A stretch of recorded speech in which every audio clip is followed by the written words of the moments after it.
생명의 설계도 죽음은 끝인가 이동인가? 사랑하는 성도 여러분, 병원에서 사망하셨습니다 라는 말을 들어보신 적 있으십니까? 그 말이 떨어지는 순간 모든 소리는 멀어지고 시간은 멈춘 것처럼 느껴집니다. 방금 전까지 따뜻하던 몸, 움직이던 가슴, 함께 나누던 대화는 사라지고 차가운 침묵만이 그 자리를 채웁니다. 의학은 그 순간을 이렇게 말합니다. 심장이 멈췄습니다. 호흡이 정지되었습니다. 회복은 불가능합니다. 그러나 성경은 그 순간에 그렇게 말하지 않습니다. 성경은 다른 언어를 사용합니다. 조용하지만 분명한 언어, 인간의 감정이 아니라 하나님의 시선으로 말하는 언어입니다. 흙은 여전히 땅으로 돌아가고 영은 그것을 주신 하나님께로 돌아가기 전에. 전도서 12장 7절의 말씀입니다. 성경은 죽음을 끝이라 부르지 않습니다. 성경은 죽음을 분리라 부릅니다. 존재의 소멸이 아니라 관계의 분리라고 말합니다. 그렇다면 우리는 물어야 합니다. 하나님은 인간을 어떻게 만드셨는가? 성경은 인간을 단순한 육체로 보지 않습니다. 사도 바울은 인간을 이렇게 말합니다. 평강의 하나님이 친히 너희를 온전히 거룩하게 하시고 너희의 온 영과 혼과 몸이 우리 주 예수 그리스도께서 강림하실 때에 흠없게 보존되기를 원하노라. 데살로니가전서 5장 23절의 말씀입니다. 사람은 몸만 있는 존재가 아닙니다. 사람은 생각만 있는 존재도 아닙니다. 성경은 인간을 영과 혼과 육으로 말합니다. 이 세 가지가 함께 있을 때 사람이 됩니다. 이 설계도가 처음 작동한 장면이 있습니다. 여호와 하나님이 땅의 흙으로 사람을 지으시고 생기를 그 코에 불어넣으시니 사람이 생명이 되니라. 창세기 2장 7절의 말씀입니다. 흙으로 된 몸은 이미 완성되어 있었습니다. 형태도 있었고 구조도 있었습니다.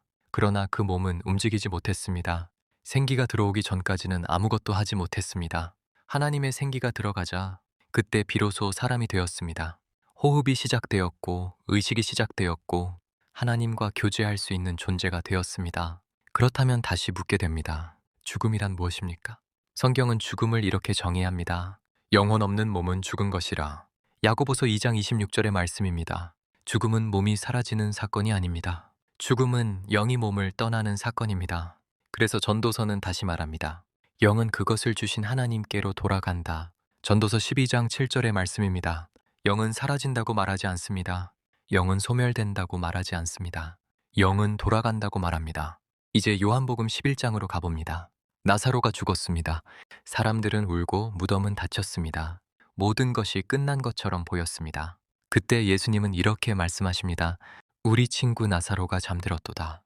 그러나 내가 깨우러 가노라. 요한복음 11장 11절의 말씀입니다. 제자들은 이해하지 못했습니다. 그래서 성경은 이렇게 덧붙입니다. 예수는 그의 죽음을 가리켜 말씀하신 것이라.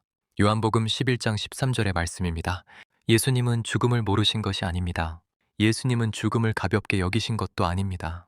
예수님은 죽음을 다루실 수 있는 분이기 때문에 죽음을 잠이라 부르신 것입니다. 구약에서도 같은 장면이 나옵니다. 에스겔 37장 마른 뼈 골짜기입니다. 뼈는 있으나 생명이 없고 형태는 있으나 호흡이 없습니다. 그때 하나님은 말씀하십니다. 생기야 사방에서부터 와서 이 죽임을 당한 자들에게 불어서 살아나게 하라. 에스겔 37장 9절의 말씀입니다. 그리고 결과는 분명합니다. 이의 생기가 그들에게 들어가매 그들이 살아나서 일어나 서는데 에스겔 37장 10절의 말씀입니다.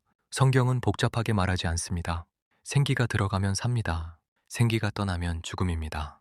여기서 한 가지 실제 이야기를 떠올려 봅니다. 1991년 미국에서 팸 레이놀즈라는 여성이 매우 위험한 뇌수술을 받았습니다. 수술 과정에는 천을 극도로 낮추고 혈류를 일시적으로 멈추는 단계가 포함되어 있었습니다. 수술 후 그녀는 이렇게 말했습니다. 나는 내 몸이 아니라 위에서 수술 장면을 보는 것 같았다. 이 이야기를 두고 논쟁은 계속됩니다. 그러나 질문은 남습니다. 사람은 정말 몸뿐인가? 성경은 이미 말하고 있었습니다. 몸을 떠나 주와 함께 있는 것이 더 좋다. 고린도후서 5장 8절의 말씀입니다. 또 한 사람의 이야기입니다. 1982년 이언 맥코맥이라는 남성은 모리셔스 해역에서 해파리에 쏘여 생명이 위독한 상태에 빠졌습니다. 그는 이후 이렇게 말했습니다. 모든 것이 끝났다고 느꼈는데 의식은 사라지지 않았다. 이 이야기는 증명이 아닙니다. 다만 질문입니다. 죽음은 정말 꺼짐인가? 예수님은 이미 답하셨습니다. 나는 부활이요 생명이니 나를 믿는 자는 죽어도 살겠고. 요한복음 11장 25절의 말씀입니다. 요한복음은 예수님을 이렇게 소개합니다. 만물이 그로 말미암아 지은 바 되었으니. 요한복음 1장 3절의 말씀입니다. 그리고 부활하신 예수님은 제자들에게 숨을 내쉬며 말씀하십니다. 성령을 받으라. 요한복음 20장 22절의 말씀입니다. 창세기에서 하나님이 하신 일을 예수님이 그대로 하십니다. 생기를 불어넣는 분, 생명을 다시 시작하게 하시는 분입니다. 이제 결론입니다. 사랑하는 성도 여러분, 성경이 말하는 죽음은 끝이 아닙니다. 이동입니다. 오늘 네가 나와 함께 낙원에 있으리라. 누가복음 23장 43절의 말씀입니다. 우리는 사라지는 존재가 아닙니다. 생기를 주신 하나님께로 잠시 옮겨지는 존재입니다. 그래서 사도 바울은 외칩니다. 사망과 너의 이기는 것이 어디 있느냐. 고린도전서 15장 55절의 말씀입니다. 죽음은 마지막 장이 아닙니다. 다음 장으로 넘어가는 페이지입니다. 그리고 그 페이지 끝에는 생명의 주인이신 예수 그리스도께서 서 계십니다. 성도 여러분, 예언자 TV의 미디어 사역을 후원해 주세요. 1. 구독과 알림종, 좋아요를 누르시면 됩니다. 그러면 다른 사람들에게 이 동영상이 많이 소개된답니다. 2. 먼저 댓글을 달아주세요. 역시 이것이 이 동영상이 다른 사람들에게 소개가 되는데 기여하게 된답니다. 3. 이 동영상을 다른 사람들에게 퍼뜨려 주세요. 이것은 미디어 선교에 동참하게 되는 것입니다. 이 미디어 선교회 회원이 되어 주세요. 하나님이 기뻐하실 것입니다. 감사합니다.